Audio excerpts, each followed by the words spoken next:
대선 얘기해 보도록 하죠. 이제 한 달도 채 남지 않았는데 갑자기 한반도 4월 위기설이 빠르게 확산되고 있습니다. 대선 전국에 변수로 부상하고 있다는 얘기인데 네.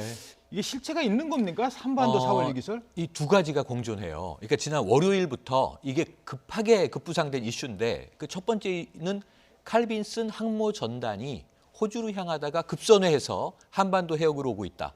그렇다면 이게 굉장히 이례적인 일이니까 미국은 왜 이런 결정을 했는가? 그럼 북한의 급변 사태 혹은 북한의 도발 징후를 포착한 것 아닌가? 뭐 둘 중에 하나겠죠. 그래서 이제 이것은 팩트예요. 그런데 이제 미국 쪽에서도 뭔가 이 북한이 탄도미사일을 발사할 경우에 이것을 요격하겠다는 얘기도 했어요. 그러니까 뭔가 군사적 긴장이 고조된 건 사실인데 여기에 더해서 이제 우리가 가짜 뉴스라고 부르는 4.27 이 북폭설 4월 27일에 미국이 북한을 폭격한다. 이런 이야기가 파다하게 거의 하루 만에 퍼졌는데 이것은 근거 없다는 게 확인이 됐습니다. 이것은 일본의 뭐 아주 개인적인 가상 시나리오가 와전되면서 급하게 확산됐는데 SNS에 이제 무서움을 우리가 알 수 있는 대목이죠. 그래서 이런 부분은 안심해도 좋다는데 저는 한 가지 좀 정부 당국에 요청한다면 통일부에 이제 뭐 홍 장관도 이야기하고 그런 문제는 없다 했지만 사실 여기서 나타나지 않는 인물이 하나 있어요.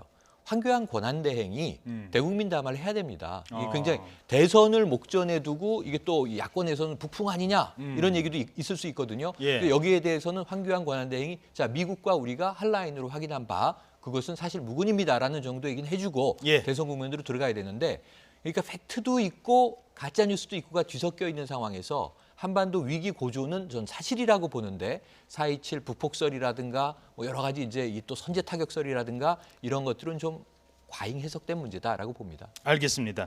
자, 어찌됐든 안보 이슈가 급부상하자 대선 주자들도 이른바 안보 경쟁에 나섰습니다. 자, 문재인 더불어민주당 후보 그리고 국민의당 안철수 후보 얘기를 계속해서 들어보도록 하겠습니다. 두 사람의 얘기 들어보시죠.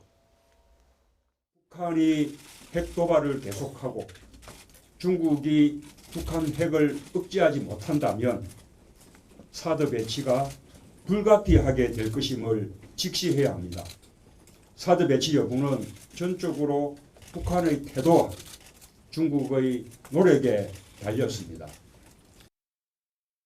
예, 설득하겠습니다. 결국 대선은 이제 대선 후보 중심으로 치러지는 겁니다. 먼저 중국 정부를 설득하겠습니다. 북핵 문제야말로 한국 안보에 있어서 가장 중요한 문제이고. 자, 이렇게 사드 배치에 대해서 약간 입장의 변화가 조짐이 보이자 지금 보수 진영에서는 말 바꾸기 아니냐 또 이렇게 강력하게 또 공격을 하고 나서고 있어요. 사실 문재인 후보 입장에서는 이 4월 위기설 고조된 상황에서 그러면 약간 우클릭을 할 수 있는 어찌 보면 타이밍을 만났다는 생각이 들어요. 그러니까 문재인 후보는 지금 계속 안철수 후보에게 중원을 뺏겼죠. 쉽게 말해서 중도층을 뺏겼는데 그게 너무 표 확장성 측면이 좀 부족한 게 아니었는데 그런 의미로 지금 위기 상황에 맞물려서 변하는 모습을 보여줬기 때문에 문재인 후보 입장에서 그렇게 어색하지 않았고 또 안철수 후보 같은 경우는 당론과 달랐지만 어쨌건 사드 찬성이라는 얘기를 해왔기 때문에 그 입장을 계속 지속적으로 확인하는 과정이라고 보시면 될 것 같습니다. 알겠습니다. 네, 오늘 관련된 얘기, 정치권 얘기까지 두 분과 함께 나눠봤습니다. 두 분 고맙습니다. 고맙습니다.